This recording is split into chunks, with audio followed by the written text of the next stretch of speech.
things were very bad between your mother and me, and I was having an affair, and I was also encountering the first difficulties in proving my theorem. I was completely distracted. So you didn't at least notice Ryan's strange behavior and wonder about it? Monk, I have racked my brain trying to remember the signs that I know must have been there, but Ryan was always difficult. I ascribed his behavior to his high-strung nature, and besides, when I was home, as I later realized, your mother made such a point of presenting a picture of perfect domestic bliss that there was no question I could ever detect any hint of child abuse. Maybe you didn't want to know. If that's true, then I am the worst kind of person imaginable.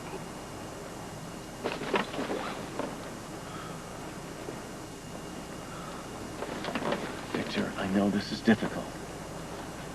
But the more you tell me, the more I understand. Dear God, if I had known what was happening, I wouldn't have wanted the two of you to stay in her presence for an instant. I would have given up my career, my life to protect both of you. But you did find out. I wanted to kill her. All I could think of was getting the two of you away from her. But you didn't bring Ryan along. Why not? I wanted to, but Melanie hit him. You could have come back later and gotten him. Why didn't you do that? Well, I had to make sure that you were safe first. The minute we got to England, I engaged some attorneys, but I was in a terrible position. I had stolen my child. I'd taken him out of the country. There was no way that I could have gotten custody, even today, based on the word of 4-year-olds. And if I had sued, I would have lost you, too, and you would have had to go back to her. If I'd come back to this country just to go to court, I would have been arrested. And Ryan continued to suffer. It was the most wrenching decision I have ever made. One child or none. All my life I felt like a crash survivor. The questions still haunt me, Victor. Why me? Why was I the lucky one? Why was I chosen? Why was I spared?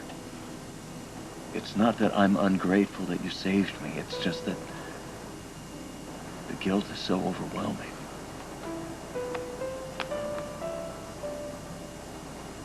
I am so sorry for the pain that you and your brother had to endure. If I had to live my life over again, I would find a way. I swear to God, I would find a way to save both of you.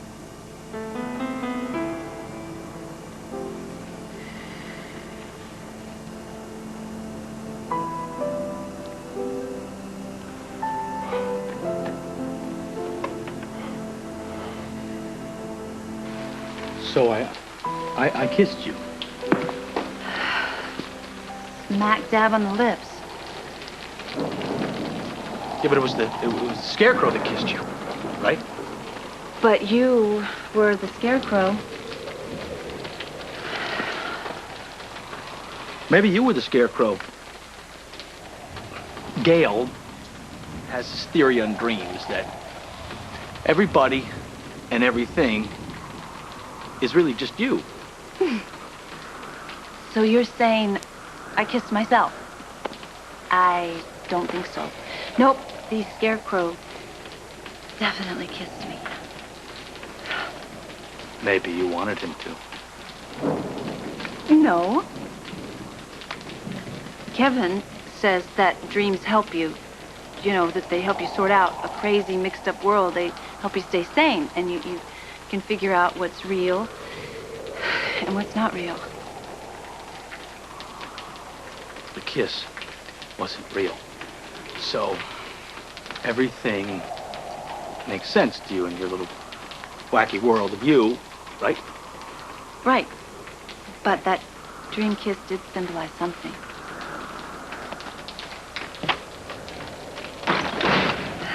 Dream kiss, huh? Well, that's good, 'cause I still got it.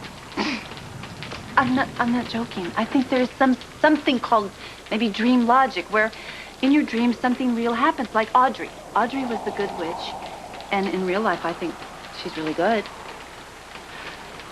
And Eve, to people, just the way you feel. Yeah, because Right. she was I'm with you. the wicked hussy of the West, and so she got what she deserved. She got apple juice on her head. And then she just shrinking, right? She shrunk like in the movie. Do you have these dreams all the time, Lucy? Yeah, I do all the time. But this one was a little more intense, shall we say. Maybe because of the hurricane or because we're out here alone in the middle of nowhere. I just really felt like I was Dorothy and Sigmund was Toto, and all we wanted to do was go home. Was there a hot air balloon? No, there was some pink glitter highway, and we were supposed to follow it to the Emerald Hospital and find the voodoo doctor who was Alan Quartermain. I know this is very bizarre. I'm glad that you see that it's, you know, it's not normal to me. But haven't you ever had a dream that was so intense that it just stuck with you? You couldn't shake it, that it stayed with you days and days and days. Yeah, but mine usually involve blondes. I am serious. Scott, I really think that this dream symbolized something. Maybe you just wanted to go home. Yeah, but I think it's more than that. What's your theory?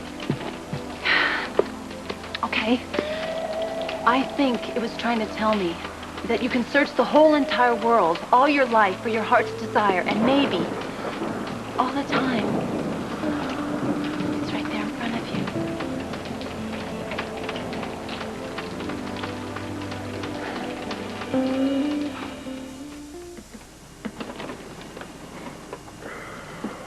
No white knuckles? I feel okay. You know, Victor, I know how difficult it was for you to dredge up all those memories. All it took to get you to do it was to fly into the eye of a hurricane.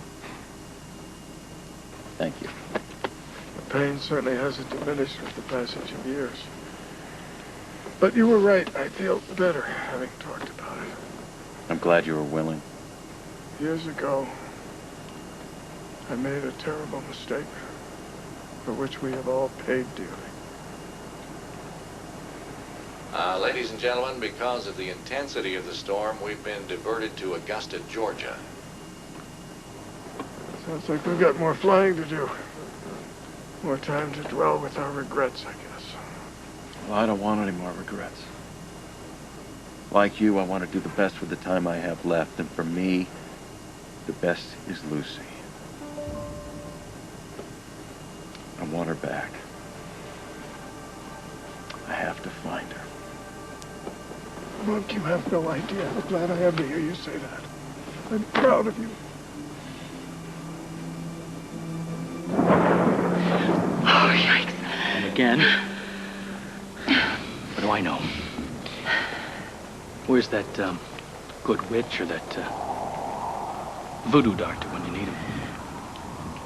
Well, if they know what's good for them, they're safe and snug in their homes. Which is where I wish we were. You didn't bring a map back from the land of Oz, did you? No, no such luck. I got an idea. Go back to sleep. Dream how we get out of here.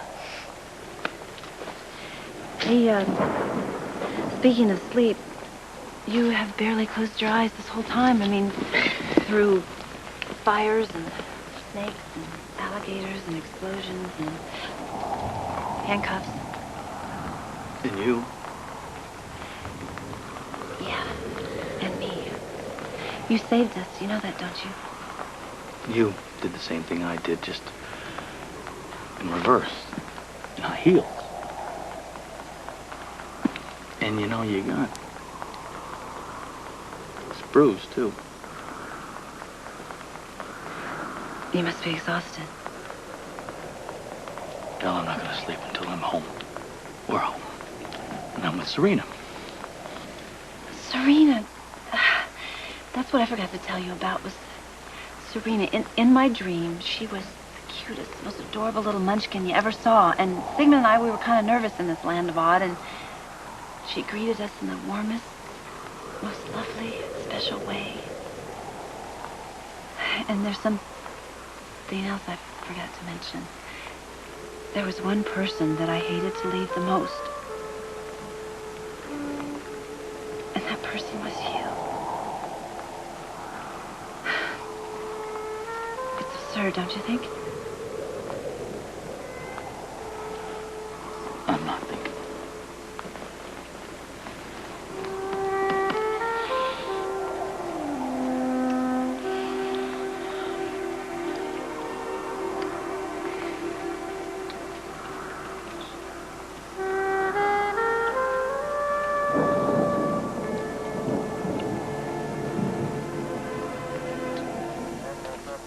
That's the woman who attacked me. Please keep an eye on her. She's insane. It was an accident, and you know it, so quit with the scaredy cat routine. How's your shoulder? Please, you tried to kill me the same way you killed my father. I did not mean to hurt you. Even though you were the one that was picking a fight with me. You may be able to seduce gullible men into seeing your point of view. But I know how warped you are, and when you get on the stand, so will everyone else. I'm gonna tell the truth. The whole truth and nothing but, which is I didn't kill those people. You did. Save it for the judge. He's a man, you know. And if you show a little more cleavage, you might actually stand a chance.